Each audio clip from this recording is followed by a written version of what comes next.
Hello bankers, a very good evening to all of you. स्वागत है आप सभी का हमारे official YouTube channel GIB CIB वाला पर।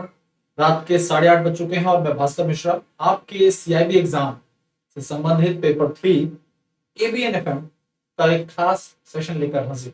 ये series officers on track series है। हमारी पूरी टीम आपके लिए इस सीरीज के तहत अपने अपने सब्जेक्ट से संबंधित सेशंस ला रही है। सभी सेशन का हिस्सा बनिए, सभी सेशन को वॉच करिए, अपने कॉन्सेप्ट को इंप्रूव करिए और अपने एग्जाम्स को एक बार में क्लियर करिए। नंबर ऑफ बैंकर्स हमारे प्लेटफॉर्म के साथ, हमारी टीम के साथ जुड़कर अपने सीआईबी एग्जाम पहले अटेम्प्ट में क्लियर कर चुके हैं, वो भी सारे के सारे पेपर। आप भी ऐसा कर सकते हैं और आप अपने टारगेट को क्लियर करने के लिए, अपने गोल को अचीव करने के लिए हमारे साथ जुड़ सकते हैं। आज का सेशन है module C CIB ABFM valuation mergers acquisition.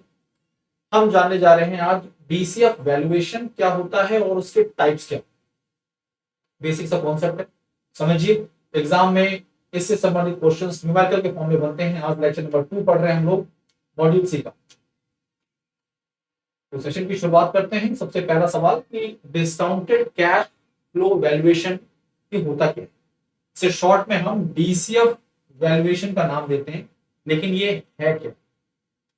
इस वैल्यूएशन मेथड का इस्तेमाल हम किसी भी बिजनेस, किसी भी असेट की वैल्यूएशन को पता करने के लिए करते हैं। उसकी वैल्यू क्या है, प्रेजेंट वैल्यू क्या है, करंट वैल्यू क्या है। तो उस पर्टिकुलर असेट या बिजनेस से जो भी फ्यूचर में एक्सपेक्टेड कैश फ्लोज आएंगे, उनकी प्रेजेंट वैल्यू को पता करके वैल्यूएशन का पता किया जाता है। और इस तकनीक को, इस मेथड को, इस टेक्निक को हम नाम देते हैं DCF valuation method. DCF, that discounted cash flow, is a method to calculate the present value of a company or project based on its expected future cash flows. Simple सी बात जो मैंने आपको बताई वही यहां पर लिखी हुई है। अब ये जो कॉन्सेप्ट है, ये जो फॉर्मूला है, ये किस प्रिंसिपल पर बेस्ड है। ये बेस्ड है किसी भी बिजनेस की वैल्यू को हम कैसे पता करेंगे। हम उसके जो भी फ्यूचर कैश फ्लो जनरेट होंगे उनकी प्रेजेंट वैल्यू क्या। देखिए, वैल्यू ऑफ अ बिजनेस हम कैसे पता कर रहे हैं, present value of future cash flows.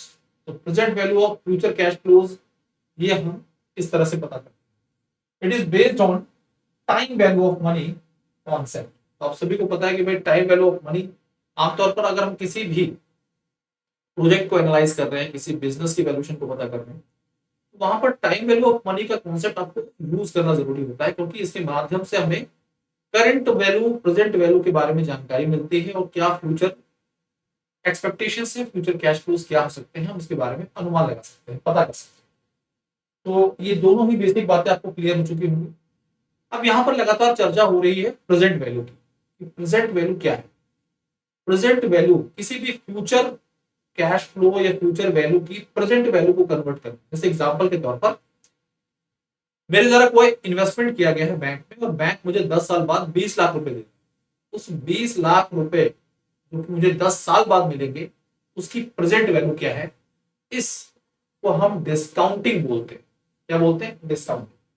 तो discounted cash flow, the method of arriving at the present value of the firm bye discounting the future cash flows.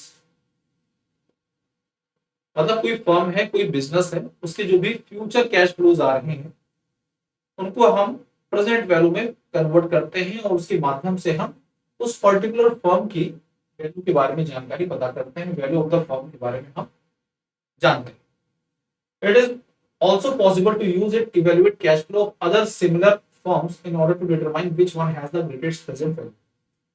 बोला है कि इस मेथड का इस्तेमाल हम सिमिलर फर्म्स के बीच में या म्यूचुअली एक्सक्लूसिव प्रोजेक्ट के बीच में कंपैरिजन करने के लिए भी करते हैं कि कौन सा प्रोजेक्ट हमारे लिए फायदेमंद है, किस प्रोजेक्ट में हमें इन्वेस्टमेंट करना है। ठीक है, आपके सामने यहाँ पर प्रेजेंट वैल्यू कैसे कैलकुलेट करनी है उसका फॉर्मूला दिया है। सबसे पहले तो फ्यूचर वैल्यू को ही तो हम प्रेजेंट में कन्वर्ट करेंगे, तो उसी के बारे में जानकारी दी गई है। ये फ्यूचर वैल्यू पता करने का ये कंपाउंडिंग का फॉर्मूला है, PV multiply by 1 plus raise R raise to the power n। F B क्या है, फ्यूचर वैल्यू है, पीवी क्या है, प्रेजेंट वैल्यू है, आर क्या है आपका, आर ये डिस्काउंट रेट है, रेट ऑफ रिटर्न, और एन क्या है, नंबर ऑफ ईयर्स। अब हमें अगर प्रेजेंट वैल्यू पता करनी है तो कैसे पता करते हैं हम? जो पीवी है वो इस साइड होगा आपका, जो फ्यूचर वैल्यू आपके पास है 1 divide by 1 plus R raise to the power N. ठीक है, ये प्रेजेंट वैल्यू कैलकुलेट करने का फॉर्मूला, इसकी मदद से हम प्रेजेंट वैल्यू कैलकुलेट करते हैं। ठीक है, आगे ये जो इतना हिस्सा है ये, इसे हम बोलते हैं PVIF, present value interest factor, या फिर इसे बोलते हैं प्रेजेंट वैल्यू फैक्टर। ठीक है, कई बार आपको न्यूमेरिकल्स में ये वैल्यू गिवन होती है, अलग से पहले से कैलकुलेट करके दे दी जाती है, जैसे कि आपको मेहनत ना करना। तो अगर फॉर्मूले को कुछ इस तरह से रिप्रेजेंट करें कि हम फर्स्ट ईयर का जो फ्यूचर कैश फ्लो है उसके माध्यम से हम पता करना चाहते हैं कि आफ्टर फर्स्ट ईयर का कैश फ्लो आ रहा है उसकी प्रेजेंट वैल्यू क्या होगी। तो जो पहले वर्ष का फ्यूचर कैश फ्लो है मल्टीप्लाई बाई ये जो पीवीएफ फर्स्ट ईयर के लिए आप कैलकुलेट करें। ठीक है, तो ये सीधा मल्टीप्लाई करके आप प्रेजेंट वैल्यू पता कर सकते हैं आसानी से। तो प्रेजेंट वैल्यू पर आपका पूरा डीसीएफ वैल्यूएशन बेस्ड है। ठीक है, अब यहां पर बात की जा रही है कि हम डीसीएफ मेथड को किसी फर्म की वैल्यू के बारे में पता करने के लिए अगर अप्लाई करना चाहते हैं तो हमारे पास कौन कौन से इनपुट्स होने चाहिए। ठीक है, तो सबसे पहले तो the predicted cash flow in future, जो प्रिडिक्टेड कैश फ्लो है फ्यूचर का, यानी कि फ्यूचर में क्या इनकम जनरेट होगी वो हमें जानकारी होनी चाहिए कि भाई एक कंपनी है, प्रोजेक्ट है, पहले साल में फ्यूचर में इतना कैश जनरेट होगा, दूसरे साल में इतना कैश जनरेट होगा, ये हमें जानकारी होनी चाहिए। उसके बाद हमें डिस्काउंट रेट का पता होना चाहिए, जिस डिस्काउंट रेट की मदद से हम उस फ्यूचर कैश फ्लो को प्रेजेंट वैल्यू में कन्वर्ट करेंगे। ठीक है,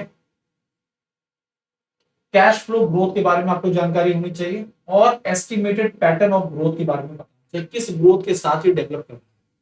ठीक है, तो ये सारे मेथड्स हैं, ये सारे तरीके हैं जिसके माध्यम से हम, यानी कि ये इनपुट्स हमारे पास होने चाहिए जब भी हम डीसीएफ वैल्यूएशन मेथड को किसी भी प्रोजेक्ट या किसी भी बिजनेस पर इंप्लीमेंट करते हैं उसकी वैल्यूएशन को जानने के।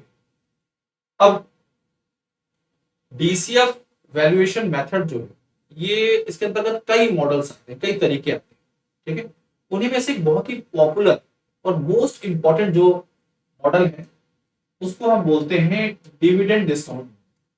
डिविडेंड डिस्काउंट ऐसे समझिए कि आप इन्वेस्टर हैं और आपके द्वारा किसी कंपनी के शेयर्स, एबीसी कंपनी है और इस एबीसी कंपनी के शेयर्स में अपने शेयर्स परचेज कर, अब इस इन्वेस्टर को इस कंपनी के शेयर परचेज करने के बाद रिटर्न के फॉर्म में क्या मिलता है, मुनाफा कैसे मिलेगा? या तो कंपनी क्या देगी, डिविडेंड देगी, कंपनी क्या देगी, डिविडेंड देगी, और मार्केट में जो शेयर की प्राइसेस ऊपर नीचे होंगी उसके आधार पर उसे मुनाफा मिलेगा। तो ये जो डिविडेंड डिस्ट्रीब्यूट हो रहा है, ये डिविडेंड कैसे डिस्ट्रीब्यूट हो, हम ये एस्टिमेट लगाते हैं कि कंपनी के द्वारा पहले साल बाद इतना डिविडेंड मिलेगा, दूसरे साल बाद इतना मिलेगा, या फिर आने वाले वर्षों में लगातार कांस्टेंट मिलेगा, या कंपनी 3 रुपए प्रति शेयर के हिसाब से ही डिविडेंड देगी, है ना, ये सारी बातें। तो यहाँ पर डिविडेंड डिस्काउंट मॉडल जो है ये एक प्रकार का मॉडल है जो कि डीसीएफ वैल्यूएशन के अंतर्गत ही आता है, और इसके अंतर्गत कई मेथड्स हैं जो यहाँ पर बताए गए। सबसे पहला है constant growth. Constant growth model का मतलब है कि जो भी शेयर होल्डर्स को डिविडेंड दिया जा रहा है वो हर वर्ष 2% के साथ 2% के साथ क्या कर रहा है, ग्रो कर रहा है। या फिर हर वर्ष ऐसे बोल सकते हैं कि ऐसे समझ जाएंगे आप 10% के साथ ग्रो कर, जैसे कि फर्स्ट ईयर पहले साल कंपनी ने 100 रुपये डिविडेंड दिया, ऐसे समझ लीजिए। ठीक है, तो सेकेंड ईयर जो डिविडेंड डिस्ट्रीब्यूशन होगा वो क्या होगा, 10% ग्रोथ क्या होगी, 110 हो जाएगा। थर्ड ईयर क्या होगा, फिर इसमें 10% का ग्रोथ होगा, यानी कि हर साल जो ग्रोथ है वो 10% का। तो ये जब हर साल 10% के साथ ग्रो कर रहा है तो ग्रोथ कैसा है, कांस्टेंट ग्रोथ। इस ग्रोथ को क्या बोलते हैं, कांस्टेंट ग्रोथ बोलते हैं। और यहां पर हम पर्टिकुलर जो इक्विटी है, जो सिक्योरिटी है, उसकी वैल्यू को पता करना चाहें तो कैसे पता करेंगे, जो भी डिविडेंड मिल रहा है a year from now divide by R minus G. R मतलब जो एक्सपेक्टेड रिटर्न है और जी मतलब जो ग्रोथ है। ठीक है, अगर जीरो ग्रोथ है मतलब कंपनी के द्वारा हर वर्ष 2 रुपए प्रति शेयर ही डिविडेंड दिया जा रहा है, उसमें कोई ग्रोथ ही नहीं है, 2 रुपए पर शेयर ही मिल रहा है आपको, तो ये क्या है, जीरो ग्रोथ है। तो जीरो ग्रोथ है तो जी क्या हो जाएगा, जीरो हो जाएगा। ये वैल्यू क्या हो जाएगी, P naught given by R. इस तरह से आप ये कैलकुलेट करते हैं। टू स्टेज जो ग्रोथ है मॉडल है, यहां पर बताया जाता है कि कंपनी के द्वारा जो डिविडेंड दिया जा रहा है वो शुरू में एबनॉर्मल या फिर बहुत ही ज्यादा ग्रो करता है, ठीक है, और उसके बाद ये सडन नीचे की तरफ आता है और फिर कांस्टेंट वे में डिविडेंड जो यूजुअल ग्रोथ के साथ आगे बढ़ता रहता है। तो यहाँ पर दो प्रकार की ग्रोथ के बारे में जानकारी दी है, एक एबनॉर्मल ग्रोथ और फिर कांस्टेंट ग्रोथ इंडेफिनिट टाइम। तो ये टू स्टेज मॉडल हो गए। ऐसी एच मॉडल होता है। एच मॉडल में बताया जाता है कि जो शुरुआती पीरियड में कुछ वर्षों के लिए जो तूफानी ग्रोथ था वो सडन नीचे की तरफ नहीं आता, वो एक लीनियर वे में नीचे की तरफ आता है। और एच मॉडल और टू स्टेज मॉडल के बीच में यही की डिफरेंसेस। थ्री स्टेज मॉडल जो है ये टू स्टेज मॉडल और एच मॉडल का कॉम्बिनेशन, ठीक है। एग्जाम में आपके जो इंपॉर्टेंट हैं वो पहले दो हैं, ये दोनों इंपॉर्टेंट हैं और टू स्टेज के क्वेश्चन बनते रहते हैं। तो इन सभी बातों को आपको पता करना जरूरी है, जानना जरूरी है। अब आपके सीआईबी एग्जाम की बात करें तो आपके सीआईबी एग्जाम जो है वो उसके रजिस्ट्रेशन प्रोसेस 4 मार्च से शुरू हो रहे हैं और आपके एग्जाम जो है वो 31 मई से शुरू। अब जितने भी साथी हमारे साथ सेशन में जुड़े हुए हैं, आप अपने सीआईबी एग्जाम को एक बार में क्लियर करना चाहते हैं तो उससे संबंधित जो वन स्टॉप सॉल्यूशन है वो क्या है, कैसे कर सकते हैं, वो है सीआईबी महापैक। क्योंकि सीआईबी महापैक में आपको चारों मेन पेपर और आपको इलेक्टिव पेपर जो है उनका एक्सेस मिल जाता है, साथ ही साथ में 20+ बैचेस का एक्सेस मिल जाता है, 20+ बैचेस का एक्सेस मिल जाता है आपको इसके अंतर्गत। तो इस तरह से एक बार आपने महापैक के साथ अपने आप को जोड़ लिया तो आपको दोबारा कोई दूसरा बैच परचेज ही नहीं करना है। साथ साथ में module wise DPPs, class notes, 24x7 doubt solution, full length practice test, mock test, test series, ये सारी चीजें मिल जाती हैं आपको। 3 वैलिडिटीज में उपलब्ध है। 6 मंथ का सब्सक्रिप्शन 3499 का है, 1 ईयर का सब्सक्रिप्शन आपके लिए 4999 है, 24 मंथ 6999 में उपलब्ध है। आगे हम बात कर रहे हैं CIB foundation batch 2.2। Regular plan आपका 2499 है, प्रो प्लान आपका 2999 है। प्रो प्लान में आपको बहुत सारे बेनिफिट्स मिलते हैं, जैसे आपको अनलिमिटेड प्रैक्टिस का एक्सेस मिल जाता है प्रो प्लान के अंतर्गत। साथ ही साथ में अगर आप आरबीआई ग्रेड बी को टारगेट कर रहे हैं, समर 2.0 फेज 1 फेज 2 दोनों के लिए आपके लिए बैच है, बहुत ही इफेक्टिव बैच है। 2299 में आपके लिए रेगुलर प्लान के तहत और प्रो प्लान के तहत 3799 में उपलब्ध है। आप सभी साथियों की जानकारी के लिए बता दें कि इस समय हमारे प्लेटफॉर्म पर एक बहुत ही अच्छा ऑफर चल रहा है, अप टू 80% तक ऑफ है सभी लाइव बैचेस और महापैक पर, और ये ऑफर 22 फरवरी को एंड हो जाएगा। तो इससे पहले ही अपने आपको इन ऑफर से जोड़िए, अपने एग्जाम की प्रिपरेशन को तूफानी रफ्तार दीजिए। एट द एंड हम बात करें तो हमारा जो टेलीग्राम चैनल है वो है jab_क्या बाय भास्कर सर, इसके साथ जुड़ जाइए। तो दिक्कत कोई परेशानी बेफिक्र होकर अपने सवालों को पूछिए। आज के लिए अभी के लिए इतना ही, धन्यवाद।